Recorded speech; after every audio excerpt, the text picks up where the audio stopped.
YCP ప్రభుత్వ నిర్వాకం వల్లే రాష్ట్రంలోని వైద్య కళాశాలల్లో P4 విధానం తీసుకురావాల్సిన పరిస్థితి వచ్చిందని మంత్రి సత్యకుమార్ ఆక్షేపించారు. రాష్ట్ర ప్రభుత్వ వాటాను సకాలంలో జమ చేయలేదన్నారు. ఫలితంగా వైద్య కళాశాలల్లో మౌలిక సదుపాయాల కొరత ఏర్పడిందని తెలిపారు. విజయవాడలోని బీజేపీ రాష్ట్ర కార్యాలయంలో నిర్వహించిన వారధి ఫిర్యాదుల స్వీకరణ కార్యక్రమంలో మంత్రి పాల్గొన్నారు. గత ప్రభుత్వ హయాంలో కేవలం పులివెందులలోని వైద్య కళాశాల నిర్మాణానికి మాత్రమే 70% మేర నిధులు వెచ్చించారని సత్యకుమార్ తెలిపారు.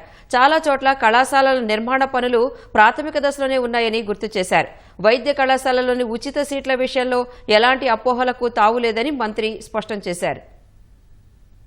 5 ఏళ్ల క్రితం కేంద్ర ప్రభుత్వం 12 కాలేజీలు మంజూరు చేస్తే దానికి ఖర్చు పెట్టాల్సిన మొత్తం పూర్తి చేయడం కోసం 8,550 కోట్లు ఖర్చు పెట్టాల్సిన అవసరం ఉంది. అయితే గత ప్రభుత్వం మొత్తం ఖర్చు పెట్టింది 2,100 కోట్లు. దాంట్లో 1,400 కోట్లు మాత్రం బిల్లులు చెల్లించి ఇంకా 700 కోట్లు ఈ ప్రభుత్వం మీద పెట్టిపోయింది. అంటే 1,400 కోట్లు మాత్రమే ఖర్చు పెట్టింది. మీరు ఎక్కడ ఏ కాలేజీకి వెళ్ళి చూసినా కూడా ఇంకా ప్రాథమిక దశలో ఉన్నాయి. కొన్ని చోట్ల పునాదులు గురించి పార్వతీపురం లాంటి కాలేజీకి అయితే టెండర్ పిలవలేదు. ఇటువంటి పరిస్థితుల్లో సరైన మౌలిక సదుపాయాలు లేకుండా కాలేజీలు ప్రారంభించడం అవకాశం లేదు. అందుకని గత సంవత్సరం ఎన్ఎంసీ రిజెక్ట్ చేసింది. పీపీపీ మోడల్లోకి వెళ్తే ప్రభుత్వ భాగస్వామ్యం ఉంటుంది, యాజమాన్య హక్కులు ప్రభుత్వం దగ్గరే ఉంటాయి. అయితే ఏదైతే ప్రభుత్వం ఇప్పటికే భూమి సేకరణ కానీ లేదా ఖర్చు పెట్టిన డబ్బులు ఉన్నాయో దానికి తోడు ఇంకొంచెం వైబిలిటీ గ్యాప్ ఫండింగ్ కింద కేంద్ర ప్రభుత్వం నుంచి రాష్ట్ర ప్రభుత్వం నుంచి కూడా ఇచ్చి మిగిలిన మొత్తానికి ప్రైవేట్ P4 భాగస్వామ్యం పెట్టి ఒక నాణ్యమైన విద్యను అందించే ప్రయత్నం చేయాలి. P4 మోడల్లో పోయినా కూడా మేము చెప్తున్న వైబిలిటీ గ్యాప్ ఫండింగ్ లేదా మా ఈక్విటీ ఎంత ఉంటుందో ప్రభుత్వం ప్రజల ఈక్విటీ ఎంత ఉందో